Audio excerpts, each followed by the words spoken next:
Imetufikia taarifa ambayo kwa sasa imekuwa ni miongoni mwa taarifa kubwa sana ulimwenguni na pia sehemu tofauti tofauti. Ni kwamba Papa mkubwa, Papa Francis, ambaye ni moja ya kiongozi mkubwa ambaye amekuwa akiendeleza ufalme na dola kuiendesha ulimwenguni kote, ambapo baada ya tukio hiyo kuweza kusambaa kwa kasi kuhusiana na hali halisi ya afya yake inayoendelea kwa sasa, na ndo maana kwa zile makala ambazo zilikuwa zikitabiri utabiri mkubwa na utabiri wa kifo cha Papa Francis, ni kwamba ndani ya mwaka 2025, pengine kwa wale ambao waliona mbali zaidi, hatujajua ni nini ama sababu gani iliweza kupelekea makala kubwa kabisa ambazo zimekuwa zikipostiwa na watu maarufu duniani kwamba Papa Francis ndani ya mwaka 2025 pengine ukawa ndo mwaka wake wa mwisho. Bila shaka ni taarifa ambayo iliweza kuwastua watu wengi sana. Hakuna aliyeamini kwamba je, ni kweli itakuja kutokea kitu kama hicho,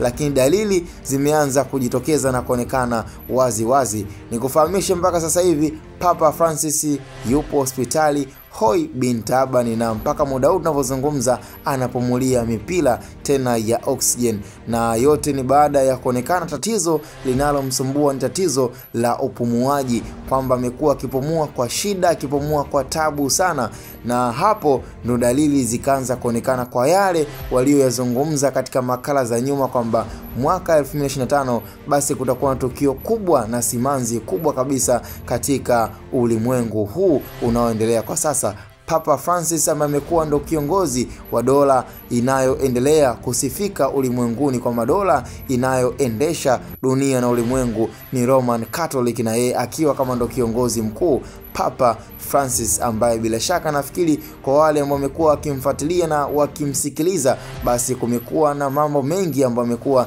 yakijitokeza kwa mawazo yake, tena akiwa yeye ndo kiongozi na final say, kama vile ambavyo tayari ilisha kusikika kwamba hata swala zima la kuruhusu ushoga ulimwenguni na hata sehemu tofauti tofauti, basi yeye ndo aliyekubali swala hilo. Na ndo maana hata kuna baadhi ya sehemu ambazo watu wengi wamekuwa kikataza swala hili, lakini still bado limekuwa ni swala lililoweza kupitishwa na viongozi wa kidini. Kwa hiyo ni sakata ambalo kwa sasa limekuwa likizungumziwa kwa sana kwamba je, hali yake inaendeleaje, lakini unaambiwa hali yake bado haiko shwari na bado yupo kwenye wakati mgumu sana. Yani kama sio leo basi unaambiwa huyo ni wa kesho. Yani ule utabiri ambao ulizungumziwa unaelekea kutimia ndani ya mwaka 2025, basi pengine kukatokea pigo zito la mataifa tofauti tofauti kwa Papa, kiongozi wa kidini Papa Francis, ambaye bila shaka mpaka muda unaambiwa